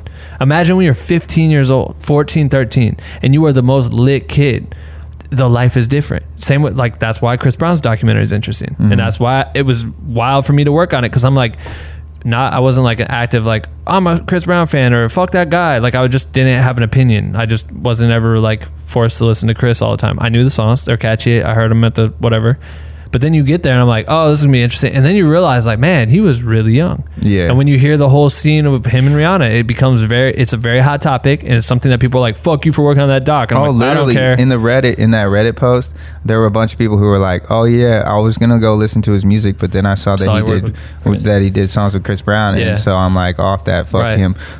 People say it to me all the time. You know what I mean, bro? I'm just like, shut up. All right, man. Okay, don't care. Yeah. Still living my life. Don't give a fuck. I don't think I've ever gotten to say this publicly. Here's my 2 cents on the Chris Brown situation, and I think I can do this in like 60 seconds. So this guy grew up with variables that we know nothing about. He grew up in a house that normalized domestic violence. He grew up poor. He by the time he was like 15 or 16, he was internationally famous. He was the man of his house, so nobody could really say no to him. I bet he was paying his mom's bills when he was 16. For sure. So no one can really like she became say an no. employee. Yeah. So I think when he hit Rihanna, he was like 18. It's inexcusable. Right. You can't. There's no excuse. Yeah. No one's saying that's tight. Like no one's ever said that's tight. But Chris is 30 years old now, I think. So that was 12 years ago. Every day he wakes up, people call him a monster. Right. Every day he wakes up, if he looks in his YouTube comments, people call him a piece of shit. If he looks in his Instagram comments, people call him a piece of shit. If he looks in his mentions, people are like, you're a fucking woman beater piece of shit. Light on fire. All the time. Light on fire. Dying of fire. Like, people say this horrible shit to him all the time. So instead of like letting him grow and try to become a better person, people want to remind him of the worst mistake he ever made at the time he was 18 years old. Right. And that's what I was saying with these kids who are literally living an unthinkable life. That's what's interesting, is the psyche of a child who becomes famous. I mean, because with Justin Bieber too, it's like Justin Bieber, when he was 18 or something, he was kind of a piece of shit. They were making a bunch of stories about him spitting in people's faces or peeing in a mop bucket or whatever.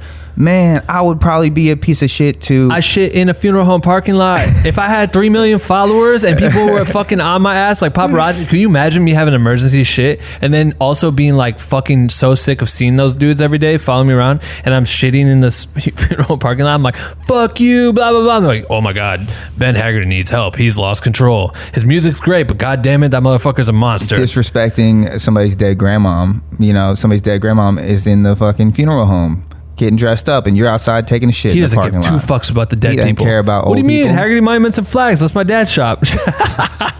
Shout out, dog. It blows my mind because it's so interesting. Yes, they can become. There's some evil motherfuckers out there for sure.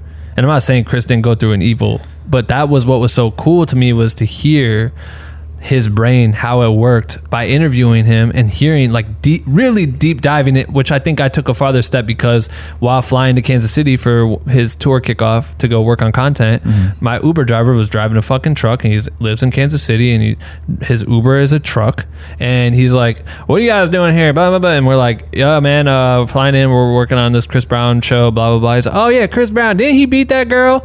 And I'm like, yep. Yeah, it's crazy. And then I'm like, but that's the extent of most people that like know that, because it's the most fuck shit you could ever do. Like, that's where their opinion is, and their opinion lies, and they won't let it grow. Yeah, they won't. It's not about, like I said, it's not about like forgiving him or excusing him of it or whatever, but it's about the fact that you're defining him by it, as if that one lapse of judgment at that one moment when you made a huge fucking mistake, which I think he would also say is the biggest mistake of his life. Yeah, he said he wanted to kill himself. Like, he think about the pressure that in your kid. I don't know, man. Like, you made the biggest mistake ever, but you also don't know how to take that in, because you are the richest kid. You are the illest, most known child, not child, but like 17, 18, whatever he was. Your girlfriend is equally as famous. You guys are both young, dumb, turning up kids. You were drinking and shit. Like, you're a boiling pot ready to explode. And then that happens, and how you deal with that afterwards is how do you deal with it? You don't even know. Uncharted territory. But I just think it's interesting. I don't know. All I was saying was it was wild to experience his psyche and what he went through, because he had never done an interview about that, except for one, I think, and that was it. And we were the second one, so we got to hear all of it. And to hear all of it, I'm like, fuck, man, that's really crazy to hear his side or whatever, because you've heard Rihanna's on Oprah and shit, but to hear his side and then how he dealt with it and why it happened and how it comes to be, and then realizing your mistake and then living in that, and then you wonder why dude ends up being like a drug addict or goes to jail and does all these crazy things, and it's like, how do you cope with that shit? I mean, that fucking child molester dude that just fucking killed himself in jail today, the billionaire, like, weirdo, and you're out here doing all this shit, and then he killed himself. So now no one will ever be able to punish him for what he did. Right. So at least Chris is getting punished for this shit. But like, man, but there's no right answer though. It's like, I've been actually like itching to talk about this for a long time, because we just so often act like we do no wrong. Right. But it's like, really, just everyone does fucked up shit, because we're all fucking idiots when we're kids. Hell yeah. We're all so fucking stupid. And and maybe you think you're not, maybe you're like, no, I'm like, I wasn't a bad kid, whatever. Every year on my birthday, I look back at myself 1 year younger and I'm like, wow, you're a fucking idiot. Like, why did you shit your pants? Yeah, why did you shit your pants last year? Like, man, like, what did you eat? No, but every year it's like, I figure out that the more I learn, the less I know. Like, I just realized, like, questions come to me at an exponential rate and answers never come to me. So I've like found a little bit of comfort in the idea that there is no right idea. No one has the right idea. No one actually, I like reiterate that a lot to my followers and shit. No one fucking knows what they're doing. No. That's why I don't fuck with these labels, like the whole unsigned thing, independent, whatever.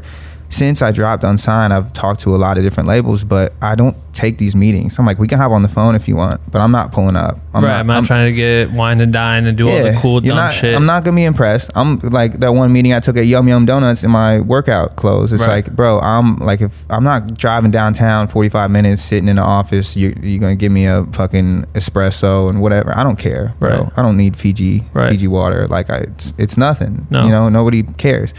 The reason labels piss me off so much is because they act like they have the right answers all the time. Right. But they don't. Like, they don't. They just have the ability to have a track record. Like, they have the ability to invest and also take a L. They could throw $1 million at you, and they could throw $1 million at you. And if you fucking jeopardize that $1 million, that shit's a wash. Oh, fuck. All right, so we learned some stuff there. Let's not do it. But this worked. When they take an L, they don't take the L. The artist takes the L. It's like the artist was not good enough. Right. You know what I mean? So then everybody that shines through is like, you walk into a label, like an executive's room, it's like plaques, you know? Right. They don't have the cardboard plaque from the people who like fucking didn't pop off that you poured a bunch of money into. Yeah. You know what I mean? So like, they think some people think it's a formula, but like the game is changing so quickly. There is no consistent formula. Right. That everybody needs to realize. And that's the same thing with every single industry in the world. Like every single, like no matter what you're talking about, if it's business or whatever, no one knows what the fuck they're doing. Nope. It's like the existence of religion is, in my opinion, it's because the world is so fucking crazy and confusing that like people like to find comfort in the fact that there's some structure. Right. They like to put their faith into one like idea that we can all believe in as a community. Because someone knows where we're going. Yeah, because then at least it's like all less random and we can try to explain things. Mm-hmm. You know what I mean? Yeah. I and just to go back on it, when we talk about Chris and all that stuff, if you are someone that's suffering from abuse and that whole shit, leave right now. None of that shit is tight. We're not idolizing someone that beats people up. Easier said than done. Easier said than done, but I'm saying try your hardest to find a way out of that. Like, we weren't trying to let's put it this glorify way. it. It's not normal. It's not normal. It's not normal. It's not healthy. Don't justify it in your mind. It's unforgivable, or not unforgivable. It's inexcusable. You know, it's not something that you should subject yourself to, or something that you are deserving of. Are you watching Euphoria? I stopped halfway through. Keep going. It's fucking great. It's shot really well, but It's shot so well. It's so hard for me to watch high school drama shit. But it's done so well. It's on another level of high school drama shit with this whole. But what I was getting at was, there is a character that's in that show that is like abusive, but you see why. There's that motherfucking bug again, bro. Fuck. God damn it. You kind of learn, like, you see through his family and the ties, and it's just really interesting. That's all I was bringing up, Chris, and the kid actors, because like that kid, that my homie or my girl's little sister is obsessed with this kid. I don't know his name, but she has a whole Twitter account just to like his posts. You know what I mean? She doesn't even use fucking Twitter. And it's just crazy to think like, what would it be like if that shit happened to her in her high school right now, or her grade school or whatever, and how different it would be if you walked into school and you just had the verified badge over your head and you could walk around, or have $3 million and you're getting sent fucking tons of like shit from Kylie Jenner when she drops a makeup kit and she's giving you a pack because you're an influencer now or whatever, and like your whole life is different. And the funniest part is like you're just sitting in your bedroom and with the phone on selfie mode filming a video of you lip singing a song. Dog, it's out of control. And that's why you popping. It's crazy. It's weird. But that shit frustrates me because you're like, fuck, why did they get that shit? Yeah. Don't waste your time on that shit. But when you know, Gary Vee talks about it, when the platform is gone, they're gone. You got to be able to pivot. We talked about that. We did a morning roast episode and it was like, what happens if Instagram dies tomorrow or whatever? And it's like the whole theory of, I mean, it's happened. Instagram goes down and then even Facebook went down. I'm like, oh, well, fuck. Black Window Cream's entire thing is a Facebook group. What happens if that deletes? I'm like, all right, now we got to pivot and make our own shit. Like we definitely need to have our own shit, somewhere to go. Because like, what happens if it, like, be in control of your destiny or whatever it is. But like, all this is about you, the way you're able to utilize. When I was bringing up Lil Dicky earlier, it was like how you can utilize now as like a free agent. You know what I mean? You don't have to sign. You don't have to do whatever. You don't have to stay independent forever. But as a free agent, I think what's cool, or what position you're in that's cool, is that you have an opportunity to be fueled by your fans. You've always been fueled by your fans, but it was controlled by other people. You know what I mean? Like that money didn't go into your pocket. You weren't fully creative with what you were able to gain out of it. You didn't upgrade.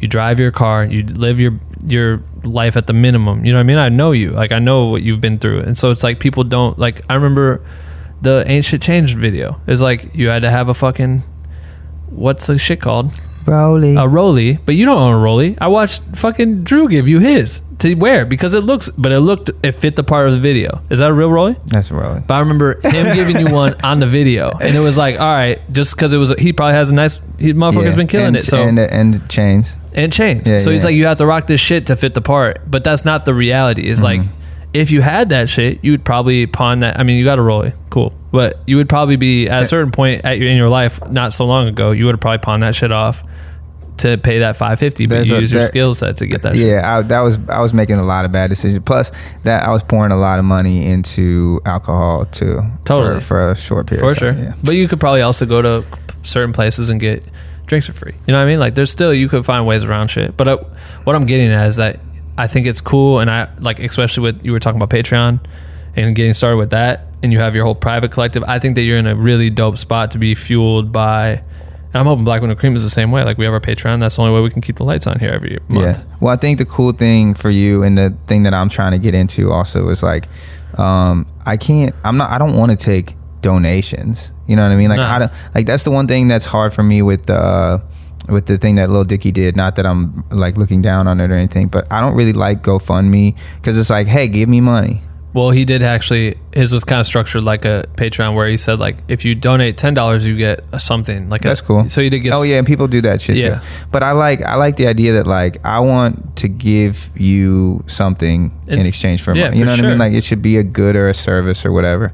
So like, I like how that's structured with the tiers. But the problem is, for me, the hard thing for that we discussed earlier is I own, like, the thing that I really care about the most is the music. Well, that's why you need someone that. We'll talk about that, because I want to help you, because I think but you're so good, you guys are so good at creating content, like, and that's literally like what your thing is, create content. Like, no matter what you're doing, you can find some way to like create something out of it and share it with other people. It's harder for me because, you know, I'm kind of a private guy too. You know, like, your whole brand is based on like, let me share every single thing that we create and how we create this and whatever. Like, let's just, you know, empower creators. And my brand is my life. My brand is like, it has no direction, right? You know, I don't know what the fuck. You can't do a work. You're not promising to do a workshop every week. Yeah, and I don't know, man. Like, people are. It's so strange. Like, I hate to get take the tangent and do like a philosophy TED talk kind of thing, but like, I don't have any idea who the fuck I am. And I think it's really I think it's kind of dangerous when people say, well, I know exactly who I am. I know that. I mean, sure, it's good to know where your boundaries are and where your limits are, but like, you don't know. Like, sometimes you look in the mirror and you think you know yourself, and then other times you look in the mirror and you go, who the fuck are you? Right. And how did you get here? Yeah. You know what I mean? So like, if some shit is going to happen in your life that's going to change who you are. Yeah. And you're with yourself every day and you don't realize that, but like, you know, so it's hard for me, like, especially with the money thing, like, I don't just value money anymore. So like, I want to make sure that the content, the connection that I'm providing to fans is like healthy for both sides. Here's why I think it would work for you. And so for people who don't know what the fuck we're talking about, Patreon, just to make it understand, it's like a crowdfunding for like the fans to fund the person that they like enjoy. So the fan of Cal would help support Cal in making content. If he's trying to make new music videos every 2-3 weeks, help him do that shit. Chip in $5 a month, whatever. What he's talking about is finding return for you. What I think is unique about your position versus Black Window Cream is the same thing. When I started our Patreon account, I was like, oh, cool. We've already created this free podcast and this free Facebook group where thousands of people are able to help each other and share ideas and get tips and all this shit. That's dope. Maybe we should, what's the best way for us to like upgrade what we're doing? Get these new mics, get this fucking setup so it looks cleaner, makes it a little bit more appealing for people to want to like listen or share the content that we make when we shoot these things. Let's get an office. And it's like, oh, cool. Well, to do that, we'll do a Patreon page, and then hopefully everyone will just chip in. Like, what if all 5,000 people chipped in $5? Oh my God, my budget for that would be crazy. I could start hiring people, and I could do all kinds of shit with that. And then when we started it, it was kind of like, well, we already have this free thing and all this extra shit. That's the problem, is that you are in a position where you're doing enough already. You know what I mean? Like, you are already doing enough, and if people want to see you continue to do enough, they're gonna support. They're gonna find a way to support, or they want to support. You know what I mean? Like, you can buy a t-shirt, yeah, but like you said, you know, you have to pay money to buy the shirt. You have to ship the shirt. There's no real profit margin in merch. There is a little, but there's not a lot. But like, in the ideal scenario, if you could just create tier levels, which he is. By the time you listen to this, I'm hoping that your Patreon. Hopefully it's out. Just go to your website. What's your website? CalScruby.com. Easy enough. Just go there and join his Patreon. But the tier levels, I think, are structured so simply where you don't have to do a whole lot of extra work. It's just there for fans to really support you and what you're doing because they believe in you. So they can go there. Yeah, you can give them an incentive. Cool. Oh, shit, Cal does a podcast once a month where you can just hear him. It's only available to Patreon supporters, where it's not even a real thing. It's maybe you talking for 5 minutes into a voice memo and uploading it to fucking a private YouTube channel or some shit and just giving it to these people. And you'll literally forget you did it by tomorrow and they get something extra. That's cool. But I think enough people that are listening to this right now that would listen to your music, follow you on whatever, will fuel your shit. And I think that's what's going to elevate you to be able to say like, all right, cool. Hey, I got a budget. I'm going to go to Chicago tomorrow and do a show. I'm going to put the show together myself. And we're going to let all of my Patreon people into the show for free, but they're going to get me there. Like, I have enough money even if the show flops. Like, I still got there and back this month because you guys supported me to do a show like that or build a community or do whatever. There's a lot of cool potential. I think that it's, to me, it's like the validation that I that I shouldn't need, but I'd like to have is, you know, when your numbers are doing well and stuff, or when people will pay you for content or something, it makes you feel good about the stuff you're creating because it makes you feel like you have value, even though you hopefully can find external value like without that shit, right. You know, or internal value, I guess, without the external component. But I don't know, that's the part that's iffy for me, is like, I want, you know, I get energy from my fans being positive. I also have fans who are like, yo, why don't you make shit like this? I want shit like this. Why can't? I'm like, dog, I can't do that. And that's why the shit on the first song on the project is called Shut Up. And it's like, yo, whatever you want to hear from me, there's other people out there who don't want to hear that shit from me. So like, how do you not realize that? And why do you think that you, even if you bought a shirt, why do you think that you keep the lights on? You know what I mean? Like, I don't know. I think you're too humble, and you're always gonna fight the idea of allowing your fans to really.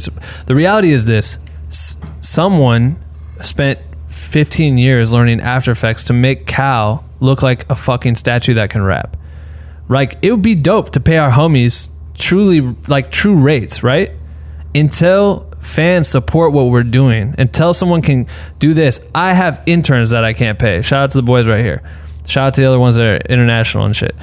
But I can't hire employees. Me and Dave aren't walking away with any money for doing this. And we sit in here every day. I take less and less jobs every day. Like, I'm probably fucking up my career by literally choosing to ignore jobs so I can be here and figure this out and build a proper education space. For me to do that, for you to go and create content, there's people that are helping you that you can't do it. You can't go shoot your own videos.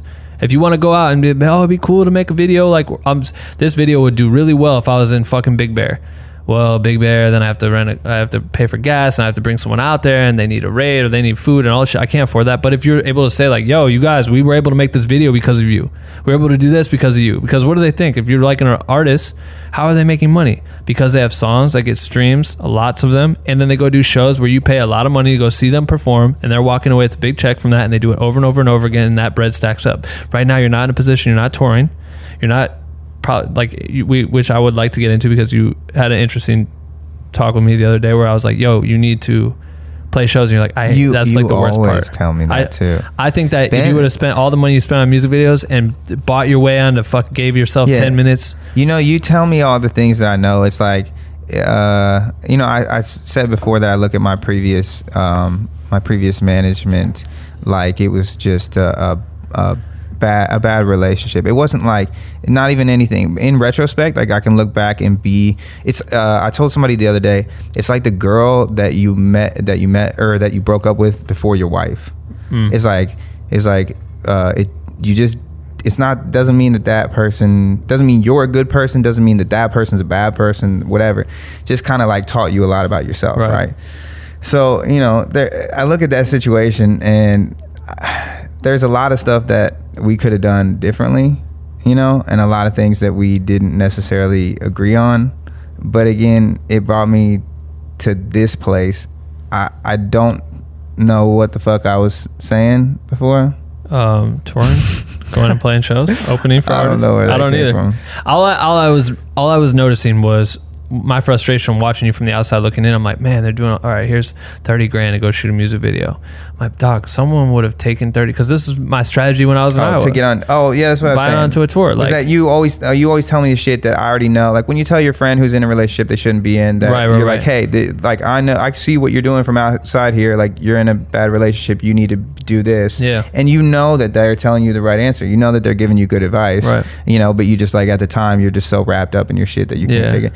You always give me good advice on that shit, and I know that I should get out there and be doing tours and stuff. But like, you told me though the other day that your anxiety, you don't really like it. I don't, which is interesting. I don't, because you're so theatrical with your shit and just who you are. You like to talk everything. You like to rap. You like to do all the shit, and then your videos are just you way over the top. Where you're like, oh, that dude for sure is the fucking takes the room over. Every time. loves being the center of attention or whatever. But then you're like, I don't know. It just gives me a weird anxiety. I don't like doing the shows. Yeah, I mean, I like shows that are rocking, where the crowd gives you energy and you give the crowd energy, and it's like reciprocal, right? I just don't like. I don't like trying to win people over, because I don't really want to convince people to like me. Like I don't think that, I'm not trying to recruit the fans. I'm not trying to just be so generally likable and appealing that I just have this huge net and bring in all these people. So if I did Cincinnati in May. We did 2 shows back to back. We sold them both out. Yeah, rocked them. They were awesome. Had a great time. And met all the fans afterwards and stuff. It was great. Like that was cool and comfortable for me. I just don't want to fly to Denver and do a half empty venue and like kind of have half the people there not know the music and stuff. It's like, I don't know, I like connecting with the people who really know the shit and really care, but there's just so many people these days that don't actually care. They just follow you. Like fandom is a whole different thing for me, because people think that if you like something that makes you a fan, and I disagree with that. There's so many artists who I like, but I'm like, I'm not really a fan, because it's not unconditional love. I don't support everything they do. I don't buy shit. I don't, you know what I mean? So like, I think that just because you listen to somebody, just because you go to a show or whatever, it doesn't make you a fan. And I just like, I don't want to experience this gain and loss of love and affection from strangers. That's like, it kind of makes me uncomfortable. I think I would love to see the beta test, because I feel like since I've known you, I've only seen you ever play an uncomfortable show. Like the first time I moved here, you played a fucking show at the observatory or some shit, or what's the one? Oh yeah.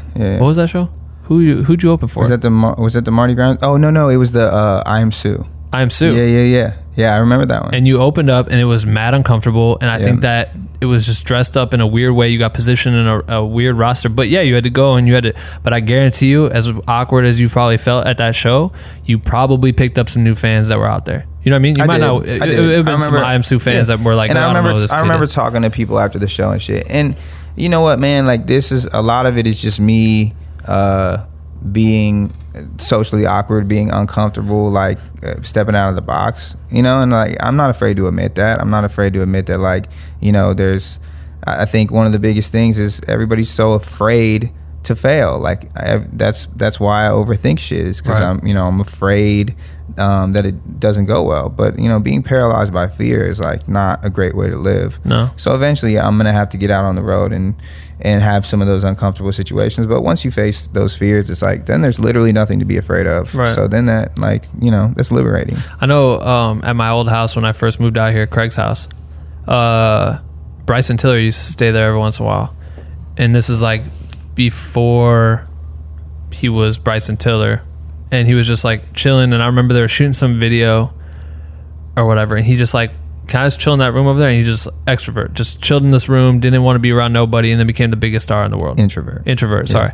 And then became the biggest star in the world, you know what I mean? Had his whole run but like, it's interesting to see. I think the people that end up being in the limelight don't really want it. Obviously, like, a lot of people kind of crave it at the beginning, and then you get in it and you start getting really tired of people asking for photos or just literally filming you for fucking without asking and just sitting here like this, and it's weird. Like, you start getting kind of over that shit. But I think that I don't know where I was going with that either, honestly. I'm just thinking that that's a real interesting way to accumulate new fans. You're the opposite, though. Even though that you're not like an attention whore. I was actually with my friend Chad the other day. You know Chad Fellers. Oh yeah. I love Chad. He was on the podcast too. Yeah. We were just talking the other day, and we were talking about you and talking about your situation and talking about how I remember when you got kicked out of the party. But because you're not afraid, like, you're not afraid to be say something. Yeah, to be a human. Just to have conversation. Bro, to be a human. And so like, you step out sometimes. I'm not the kind of guy to step out, and that's not something I'm proud of. It's also not something I'm ashamed of. It's just kind of like my thing. Right. Like, I'm just kind of like let me just like observe. Right. You know, let me just like, whatever. But that's like, you've gotten to where you've gotten in your career in large part because you'll step in to the light in those situations. Right. And a lot of times I'll back out of it. Light, you know? But I think it's like, it has to be done in a tasteful way, which I've always tried to figure out how I can A, add value to who I'm around, and B, be a friend. Like, how can I become your friend? You know what I mean? Don't think you're worried about taste. I think you're just being a person. Like, right. You're just being a human, and you're just like, dude, it's not weird for me to speak up around Beyonce or whoever. Right. Yeah. When a lot of people like me, I zip it the fuck up. Right. Like, I'm not about to, you know what I mean? Like, I'd be afraid to say stuff in that situation. Right. Yeah, damn. Never forget that moment. That's pretty special. If you know, you know. That's pretty special. I'll never forget it. Shit. Anyway, I don't know what we're fucking talking about anymore. Yeah, I know. We're getting it's been a lot of philosophy, a lot of the way that people look at business. But these are the conversations that I like to have on a regular basis. Right. Anyways. Me too. We actually call each other, like, whenever we call each other, these are the conversations we have. For a fucking way too We pretty much, like, for half the podcast, we said fuck the podcast and just had a conversation about it. Like, I know. Yeah. All right. This is pretty good. We got pretty far. I still have the Patreon Q&A that I want to do with you, because that's what we give our Patreon members. We let them ask our guest questions. Swag. Which before I was doing, I keep testing shit because I'm trying to see like what works and what doesn't. And I made it so that you could only listen to the Q&A on Patreon, right? So our supporters got to ask you questions, and they were the only ones that got to hear you answer it. So it's like very exclusive. I don't know if people understand that exists. So I'm thinking about, I want to test it on this one and just say fuck it. But I'll let everyone hear the questions but the only people that can ask the questions are the Patreon people, because we used to let the Facebook group do it, and there'd be all kinds of questions, and I'm like, all right, we'll just make that a Patreon perk or whatever. So anyway, I'm gonna do that, and if we decide to change it, then I just will cut this part out. No one knows what the fuck they're doing. We're just doing shit. Just trial and error. Just seeing how it works. I know, I love it. But we did get pretty far on this podcast, and I want to let you pick your hashtag, because we did it before. I don't even remember what your hashtag was back in the day. It was it wasn't butt cheese, but it was like something along those lines. I don't know. I can't remember. But if you're new to this episode, this is what I do. If we made this far on the podcast, if you're a listener and you're listening right now, A, shout out to you. B, leave us a review on iTunes, because that'd be dope. And C, what I'm going to have you do is I'm going to let Cal pick a hashtag, and then you have to go to Cal's Instagram and tag me in the comments at BenRealVerseWorld, and you're going to put this hashtag so we both know that you listen to this podcast this far, which I should probably do this now after we do the Q&A part, but I normally would cut here and then we'll see. But anyway, what do you want the hashtag to be? Eat my ass. Appropriate hashtag? Yep. We might get grouped in with a different category, a different demographic. But that's been kind of a common theme. We filmed Brainwash, Sterling and I, back in March. Shout out to Sterling. And I was a teacher. I was a Gothic student. I was a girl. I was a nerd. And I was a hype beast, like all in the same video. And on the chalkboard, I was like, what can I write? Like, what is my message to the world, right? Like, what can I put? And the answer was eat my ass. I was like, what can I say? How can I wrap this up? Like one simple message that encompasses like everything I'm thinking and feeling right now. And like, what do I want to say to everyone if I had like one screenshot? Right. So there you go. Well, that's the long-winded version of why I came up with that hashtag. So make sure to throw that in there. We're going to get to this Patreon Q&A. If you ever want to ask a question to the guests, support us on Patreon. Shout out to you, patreon.com/BWNC. That's it for episode 116 with Cal Scruby. If you want to hear the Patreon-only Q&A experience, it is available on Patreon. The link to that is in the description, so make sure to check that out, or just go to patreon.com/BWNC. You can check it out. We talked for, 10, 15 more minutes, so if you want to hear us ask them some exclusive stuff, that's where that's at. Yeah. I really like this. I also put a link to episode 7. So if you want to hear the original episode with Cal Scruby, you can hear that as well. There's a link for that there. But if you enjoyed this podcast, please leave us a comment. Let us know what your takeaways were from this, or what your favorite part about it was. Drop us an iTunes review. Or, what would be really dope is if you did all the above and shared it with one of your motherfucking friends. Because you know what? Sharing is caring. And we need that shit so that this podcast grows. So definitely share that shit out with your homies. We're available everywhere. Thank you for listening again. And Wednesdays and Sundays, that's when we do this shit. So keep tuning in, subscribe, and be a motherfucking G like that. All right, bye.